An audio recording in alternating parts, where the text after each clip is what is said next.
मेरी दोनों बहू का इस घर में स्वागत है। अंदर आ जाओ, तुम दोनों बहुत सुंदर हो, बहुत प्यारी हो। केसरी ऐसा सोचकर अपने मन में सोच रही होती है। अब मेरी दोनों बहू आ गई हैं, इस घर को अच्छे से संभाल लेगी, जैसे कि मैंने संभाला है। ऊपर से अब ठंड में मुझे काम भी नहीं करना पड़ेगा। जैसा मैंने सोचा था उससे भी बहुत सुंदर है मेरा ससुराल। अपना ससुराल देखकर तो मुझे इतनी खुशी हो रही है कि बस क्या बताऊं। मेरी तो सारी ठंड भी भाग गई, यहाँ तो किसी चीज की कमी ही नहीं है। सच कहूँ तो बहुत सुंदर लग रहा है ससुराल। पहले तो मैंने बहुत गरीबी देखी है, लेकिन ससुराल में किसी चीज की कमी नहीं होगी क्योंकि सब बढ़िया है। दोनों बहू के चेहरे पर मुस्कान थी। तुम दोनों बहुत थक चुकी होगी और तुम्हें ठंड भी लग रही होगी। चलो मैं तुम्हें तुम्हारे कमरे में छोड़ आती हूँ, उसके बाद तुम्हारी पहली रसोई की रस्म करेंगे। केसरी ऐसा कहकर अपनी दोनों बहू को उनके कमरे में लेकर जाती है, जहाँ दोनों बहू थोड़ी देर आराम करती है। कुछ ही देर में केसरी उनके पास आती है और उन्हें पहली रसोई की रस्म के लिए बुलाती है। तुम दोनों ने आराम तो कर ही लिया होगा, चलो पहली रसोई की रस्म भी कर लेते हैं। केसरी ऐसा कहने के बाद दोनों बहू को ठंड में रसोई में छोड़कर बाहर चली जाती है। थोड़ी ही देर में फिर से वो दोबारा आती है। मुझे माफ कर देना, मैं तो तुम्हें सामान निकाल कर देना ही भूल गई, अभी देती हूँ। केसरी रसोई में आकर एक कटोरी लेती है और उसमें 6 चम्मच चीनी डालती है, 2 गिलास दूध निकाल कर रख देती है और साथ में 2 कटोरी चावल निकाल के डोंगे में रख देती है। ये रहा सारा सामान। अब तुम अच्छी सी स्वादिष्ट खीर बनाकर सभी के लिए मीठे में लेकर आ जाना। केसरी इतना कहकर रसोई से बाहर चली जाती है और दोनों बहू एक दूसरे की तरफ देख रही होती है। लगता है माँ जी हमें कुछ ज्यादा ही भली समझ रही है। मुझे तो लगता है कि उन्हें ये लग रहा होगा कि हमें खाना बनाना ही नहीं आता। चलो कोई बात नहीं, हम अपने हिसाब से बना लेते हैं। ज्यादा बनाएंगे ताकि रात को खाने को मिल जाए। खाने के बाद कुछ मीठा अच्छा लगता है। इस तरह आराध्या और राधिका दूध चीनी चावल निकाल कर ज्यादा सी खीर बना लेती है, जिसके बाद वो खीर परोसकर घर में सभी को देती है। बहुत अच्छी खीर बनाई है। वैसे ठंडी खीर अच्छी लगती है, लेकिन चलो खाना तो अच्छा बनाना आता है तुम्हें। कितनी अच्छी बात है, मेरी बहू तो बिल्कुल मेरे जैसी आई है, थोड़े सामान में ही अच्छा खाना बनाना। केसरी ये सोचकर बहुत खुश हो रही होती है। वो कुछ देर बाद अपने कमरे में आराम करने चली जाती है। अब दोपहर का खाना बनाने की बारी आती है, तो दोनों बहू ठंड में रसोई में आती है। कुछ ही देर में केसरी भी रसोई में आती है। अरे इस वक्त तुम रसोई में क्या कर रही हो? माँ जी हमने सोचा कि समय पर ही दोपहर का खाना बना देते हैं। अरे दोपहर के खाने की क्या जरूरत है, सीधा शाम को खाना बनाना चाहिए ना। वैसे भी ठंड में इतनी भूख कहाँ लगती है, और इस पतीले में क्या रखा है? केसरी तब पतीले को देखती है तो उसके अंदर खीर होती है। ये भगवान, इतनी सारी खीर! तुम दोनों ने इतनी सारी खीर कैसे बना दी, जबकि मैंने तुम्हें सिर्फ 2 कटोरी चावल दिए थे, 2 गिलास दूध दिया था। अरे माँ जी हमने ज्यादा इसलिए बना ली थी ताकि हम रात तक आराम से खीर खाते रहे। हे भगवान, तुम्हारा पेट है कि कुआं? आज के बाद ऐसा बिल्कुल नहीं होना चाहिए। जितना मैं सामान दूंगी उतना ही बनेगा। ठंड में इतना खाना कोई नहीं खाता। लेकिन माँ जी, लेकिन कुछ नहीं। इस घर को चलाना है या घर की बर्बादी करनी है? आज से ही अपने कान में आटा लगा लो, फिर ये गलती नहीं होनी चाहिए। राम राम राम, इतनी सारी खीर देखकर कहीं आज मुझे हार्ट अटैक ही ना आ जाए। ऐसा बोलते बोलते केसरी अपने कमरे में चली जाती है और दोनों बहू ठंड में कांपते हुए एक दूसरे को देखती रह जाती है। फिर आती है रात को खाना बनाने की बारी। तो रात को जब खाना बनाने दोनों बहू ठंड से कांपते हुए रसोई में जाती है, उनसे पहले वहाँ केसरी मौजूद होती है। उसने पहले ही सब कुछ गिनती करके निकाला होता है। देखो बहू, ये 1 बैंगन है, 4 आलू है, साथ में मैंने आटा निकाल कर रख दिया है। इस आटे में से केवल 10 रोटी बननी चाहिए, 2 मेरी, 4 तुम दोनों की और 4 दोनों मेरे बेटों की। ऐसा कहकर केसरी रसोई में चली जाती है। इस तरह दोनों ही बहू कंजूस सास से बहुत ज्यादा परेशान हो जाती है। रोटी बनाते बनाते आखिरी में 10 रोटी के बाद 1 लोई रह जाती है। दोनों बहू वो भी बना देती है। तो इस बात पर भी केसरी उन्हें खूब सारी बातें सुना रही होती है।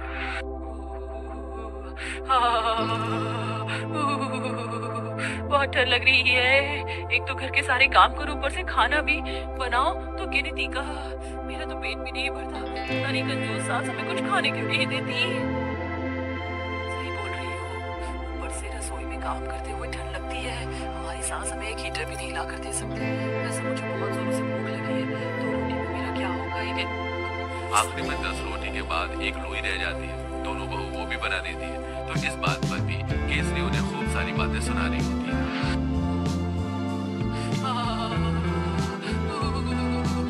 बहुत डर लग रही है। एक तो घर के सारे काम करो, ऊपर से खाना भी बनाओ, तो गिनती का मेरा तो पेट भी नहीं भरता। पता नहीं कंजूस सास हमें कुछ खाने क्यों नहीं देती।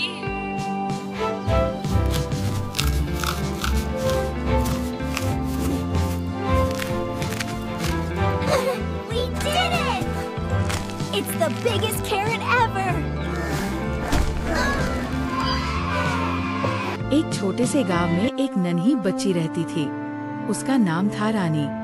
रानी बहुत मासूम और प्यारी थी, लेकिन उसकी जिंदगी में एक बड़ी कमी थी। उसकी माँ नहीं थी।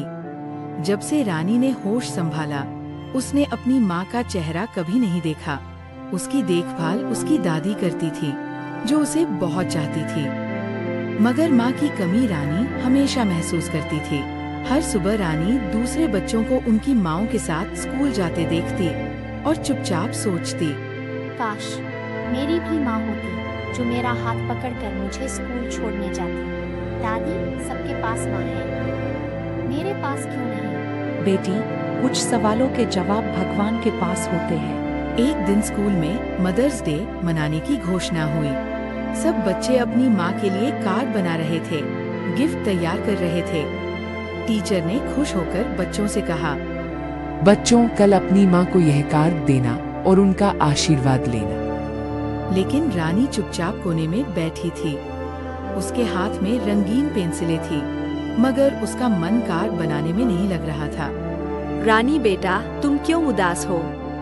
मैडम, मेरे पास तो माँ ही नहीं है, मैं किसके लिए कार्ड बनाऊं? बेटा, माँ सिर्फ वही नहीं होती जो जन्म देती है। माँ वो भी होती है जो हमें प्यार करती है, हमारी देखभाल करती है। क्या तुम्हारी दादी तुम्हारी देखभाल नहीं करती? हाँ मैडम, दादी तो हमेशा मेरा ख्याल रखती है। उस पल रानी के दिल में एक नई रोशनी जग गई। उसने तय किया कि वो कार्ड अपनी दादी के लिए बनाएगी। रानी ने सबसे सुंदर कार्ड बनाया। उसमें फूल बनाए, रंग भरे और बड़े अक्षरों में लिखा, मेरी प्यारी माँ, मेरी दादी। शाम को रानी घर आई। उसने कार्ड अपनी दादी को दिया। दादी ने जैसे ही कार्ड पढ़ा, उनकी आंखों में आंसू आ गए। रानी ने दादी को गले लगा लिया। उस दिन से रानी ने कभी अकेलापन महसूस नहीं किया, क्योंकि उसे समझ आ गया था कि माँ सिर्फ जन्म देने वाली नहीं, बल्कि वो होती है जो हमें प्यार करती है और हमारी परवरिश करती है।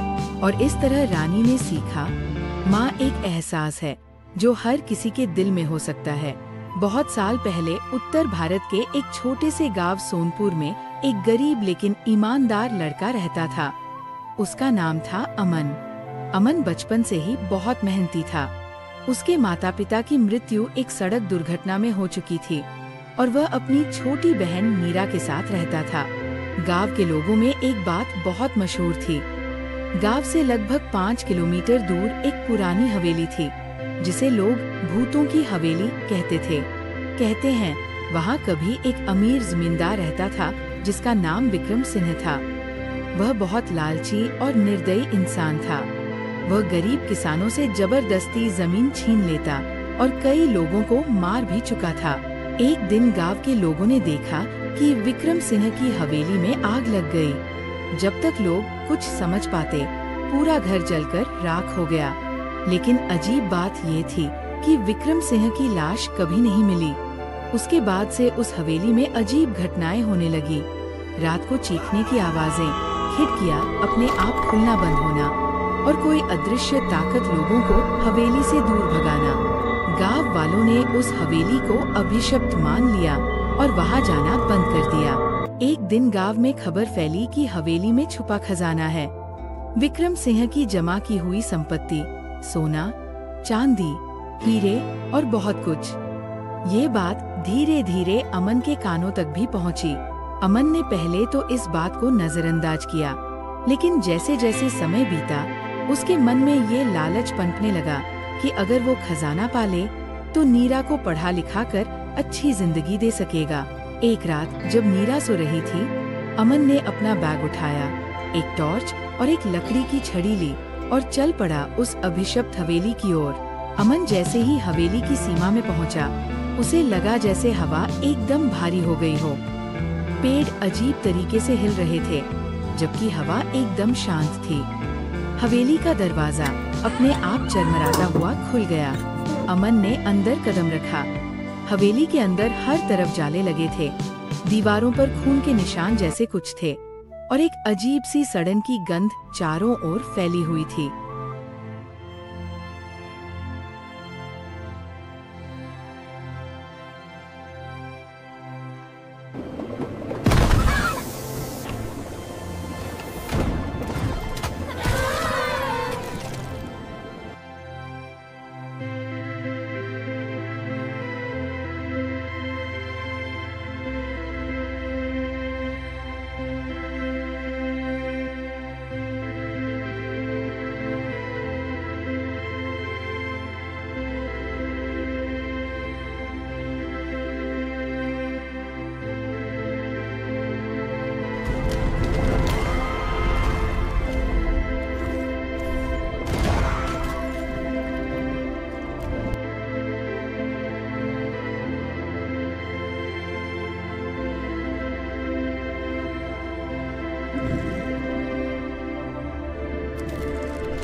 planet is mine. Prepare for a spicy doom.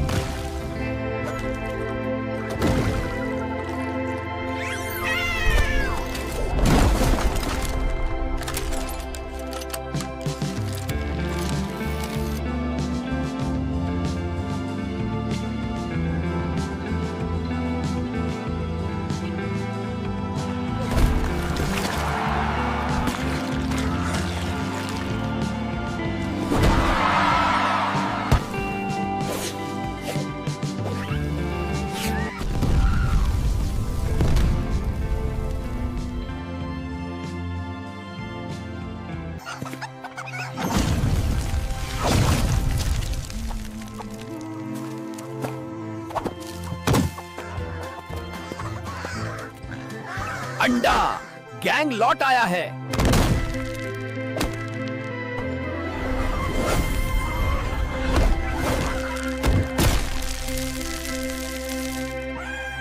Those Yoker fellas are back. Time to scramble some plans.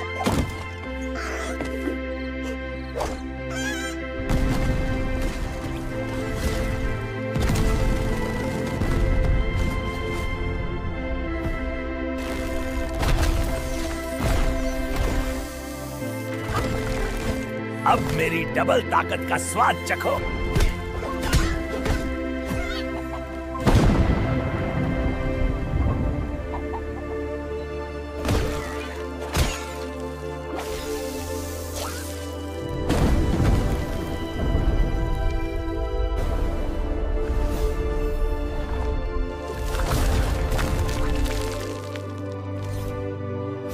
तवे ने मुझे जगाया है। अब मैं पकाऊंगा पूरी दुनिया।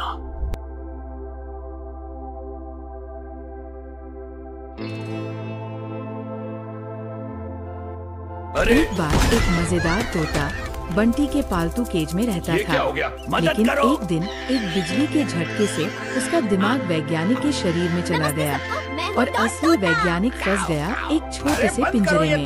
तोता अब लैब का मालिक था। उसने उल्टी पुल्टी एक्सपेरिमेंट्स करने शुरू कर दिए। कभी नारियल की सोच पढ़ता, कभी रोबोट को नचाता। पर जब उसने माइंड रीडिंग मशीन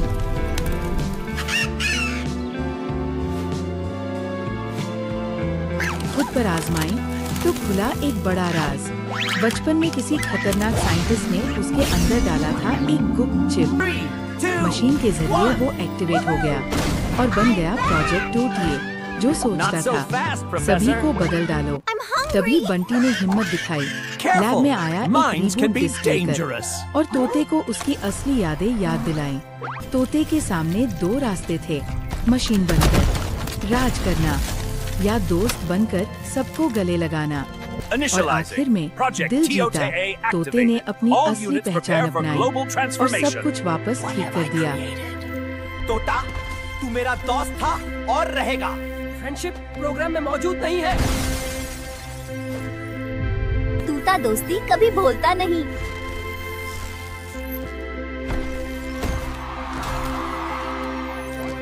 ऐसी ही मजेदार वीडियो देखने के लिए चैनल को सब्सक्राइब करना मत भूलना।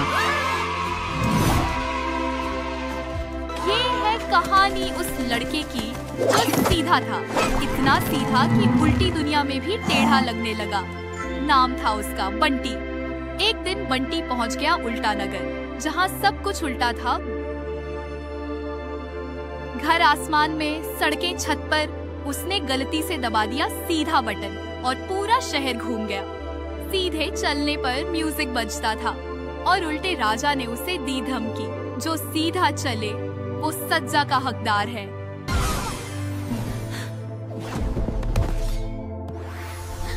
डांस कर या उल्टा हो जा।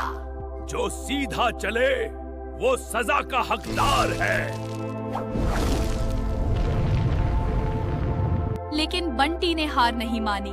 उसने कहा सीधा होना गुनाह नहीं, और उसकी सोच ने उल्टे नगर को बदल डाला। उल्टा और सीधा मिलकर बना एक नई दुनिया, जहां सबको अपनी जगह मिली। लेकिन कहानी यही नहीं रुकी।